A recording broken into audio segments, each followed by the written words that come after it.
नवाजुद्दीन सिद्दीकी सिर्फ एक एक्टर नहीं है, वो तो अपनी कला के एक फिलॉसफर हैं। उनकी जिंदगी अपने आप में एक मास्टर क्लास है, मुश्किलों से लड़ने की, डटे रहने की। अगर उनकी सोच को समझना है तो हमें उनकी कहानी की जरा गहराई में उतरना होगा। तो चलिए शुरुआत करते हैं उनकी इसी जबरदस्त सोच के साथ। ये जो फेल ना होने का डर है ना, ये किसी जीत से नहीं आया।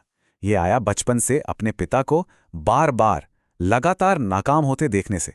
और यही यही वो बुनियाद है जिस पर नवाजुद्दीन की पूरी शख्सियत, उनका पूरा वजूद खड़ा है।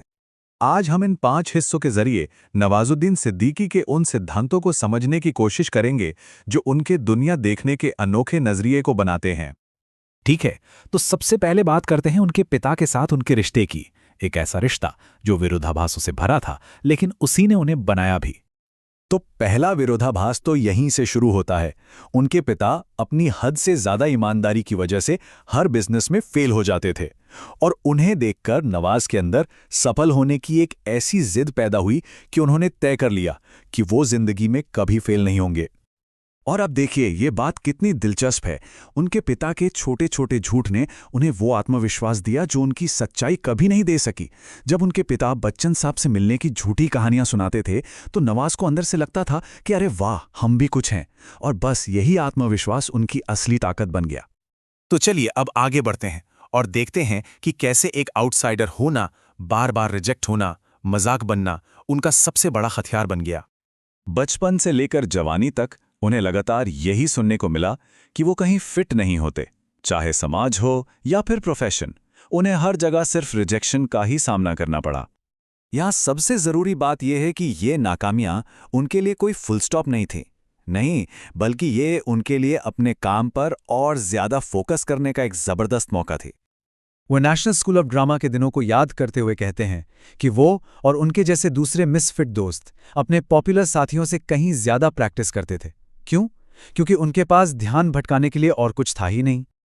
और यहीं से हम पहुंचते हैं उनकी जिंदगी के एक बहुत बड़े संघर्ष पर। एक ऐसी इंडस्ट्री में सच्चाई को कैसे बचाकर रखा जाए जो पूरी तरह दिखावे और परफॉर्मेंस पर ही टिकी हो। वो अपने आसपास देखते हैं कि हर कोई एक सोची समझी कहानी सुना रहा है, और फिर सवाल करते हैं कि इस बनावटीपन के बीच असली सच के लिए जगह है कहां।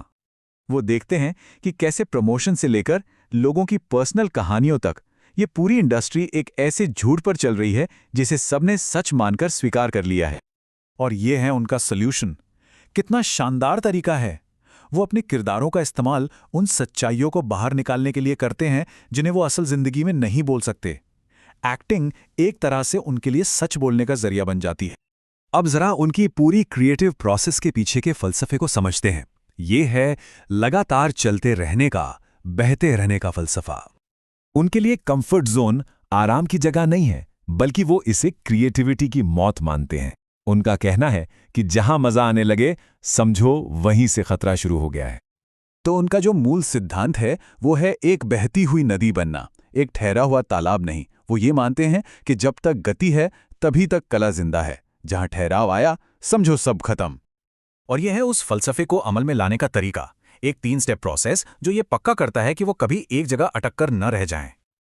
और आखिर में चलिए देखते हैं कि जब शोहरत, पैसा और स्टारडम को इस इक्वेशन से हटा दिया जाए तो असल में कौन सी चीज है जो उन्हें चलाती है, उन्हें प्रेरित करती है। देखिए, ज्यादातर लोगों के उलट उन्होंने स्टार बनने के लिए एक्टिंग नहीं चुनी। नहीं, वो तो बस एक्टिंग करना चाहते थे, चाहे वो कहीं भी करने को मिले।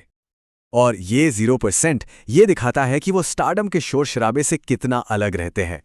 कमाल की बात तो ये है कि उन्हें अपने बारे में चल रहे विवादों का पता भी अखबार पढ़कर चलता है। वो साफ कहते हैं कि अगर कल को फिल्मों में काम मिलना बंद हो जाए तो उनका मकसद नहीं बदलेगा। वो बस एक नया मंच ढूंढ लेंगे, नाटक करने लगेंगे। और यही है वो आखिरी सबक, एक लाइन जो उनकी पूरी यात्रा और उनके पूरे फलसफे को बयान कर देती है। ये सिर्फ एक एक्टर के लिए नहीं, बल्कि हर उस कलाकार के लिए एक सिद्धांत है जो बाहरी दुनिया के शोर से ऊपर उठकर अपनी कला के प्रति सच्चा रहना चाहता है।